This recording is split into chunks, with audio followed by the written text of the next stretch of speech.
उपराष्ट्रपति पद से जगदीप धनखड़ के इस्तीफे के बाद से ही उनके बारे में कोई जानकारी अभी तक सामने नहीं आई है। जगदीप धनखड़ कहां हैं? इस्तीफे के बाद कहां गए जगदीप धनखड़? ऐसे में सवाल लगातार विपक्ष की ओर से भी सरकार से पूछे जा रहे हैं। विपक्ष लगातार धनखड़ को लेकर सवाल खड़े कर रहा है, लेकिन जवाब में कुछ भी सामने नहीं आ रहा। अब इस पर जमकर राजनीति होने लगी है। कांग्रेस राज्यसभा सांसद और वरिष्ठ अधिवक्ता कपिल सिब्बल के बाद अब शिवसेना यूबीटी के सांसद संजय राउत ने पूर्व उपराष्ट्रपति को लेकर सवाल खड़े किए हैं। आगे रिपोर्ट में हम आपको ये बताने वाले हैं कि जगदीप धनखड़ को लेकर कपिल सिब्बल से लेकर उद्धव ठाकरे ने भी सरकार से क्या-क्या सवाल पूछा है। लेकिन उससे पहले जानिए कि संजय राउत ने सरकार से क्या सवाल दागे हैं, क्या पूछा है। दरअसल शिवसेना उद्धव गुट के नेता संजय राउत ने केंद्रीय गृह मंत्री अमित शाह को एक चिट्ठी लिखी है। शिवसेना सांसद ने पूर्व उपराष्ट्रपति जगदीप धनखड़ के बारे में जानने के लिए ये पत्र लिखा है। उन्होंने दावा किया है कि उनसे संपर्क करने के प्रयास असफल रहे हैं। दरअसल धनखड़ ने संसद के मॉनसून सत्र के पहले दिन 21 जुलाई को उपराष्ट्रपति पद से इस्तीफा दे दिया था।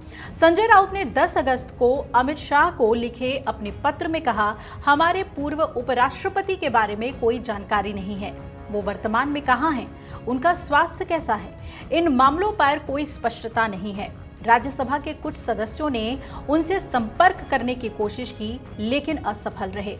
शिवसेना यूबीटी नेता ने सोमवार को एक्स पर एक पत्र साझा किया। अब राउत ने कहा कि दिल्ली में अफवाहें फैल रही हैं कि धनखड़ को उनके आवास तक सीमित कर दिया गया है और कथित तौर पर वो सुरक्षित नहीं है।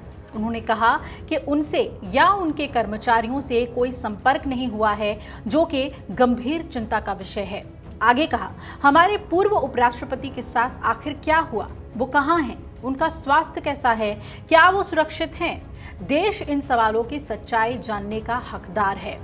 राउत ने यह भी कहा कि सर्वोच्च न्यायालय का दरवाजा खटखटाने से पहले मैंने आपसे ये जानकारी मांगना उचित समझा।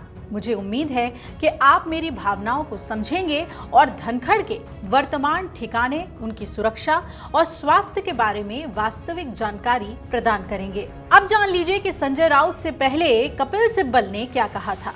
दरअसल शनिवार को राज्यसभा के सांसद कपिल सिब्बल ने भी केंद्रीय गृह मंत्री अमित शाह से सवाल किया था और एक प्रेस कॉन्फ्रेंस में कहा कि उनके इस्तीफे के बाद, यानी कि धनखड़ के इस्तीफे के बाद, हमें उनके ठिकाने के बारे में कुछ नहीं पता। मैंने पहले लापता लेडीज के बारे में सुना था, लेकिन लापता वाइस प्रेसिडेंट के बारे में पहली बार सुन रहा हूं। अब ऐसा लगता है कि विपक्ष को उन्हें बचाना होगा। मैंने पहले उन्हें फोन किया था, उनके पीए ने फोन उठाया और कहा कि वो आराम कर रहे हैं। इसके बाद कोई भी फोन का जवाब नहीं दे रहा। कई नेताओं ने यह भी कहा कि वो फोन का जवाब नहीं दे रहे हैं। तो हम क्या करें? क्या हमें बंदी प्रत्यक्षीकरण या कुछ और दायर करना चाहिए, यानी कि कानूनी रास्ता अपनाना चाहिए? गृह मंत्रालय को इससे संबंधित जानकारी मिली होगी, इसलिए अमित शाह को इस बारे में एक बयान जारी करना चाहिए।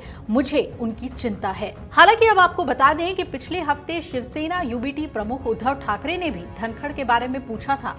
उन्होंने गुरुवार को एक प्रेस कॉन्फ्रेंस में कहा कि पूर्व उपराष्ट्रपति अब कहां हैं, इस मुद्दे पर चर्चा होनी चाहिए। राज्यसभा सदस्य संजय राउत ने कहा कि उच्च सदन के उनके कुछ सहयोगी सुप्रीम कोर्ट में बंदी प्रत्यक्षीकरण याचिका दायर करने पर विचार कर रहे हैं, क्योंकि वो वास्तव में धनखड़ को लेकर चिंतित हैं।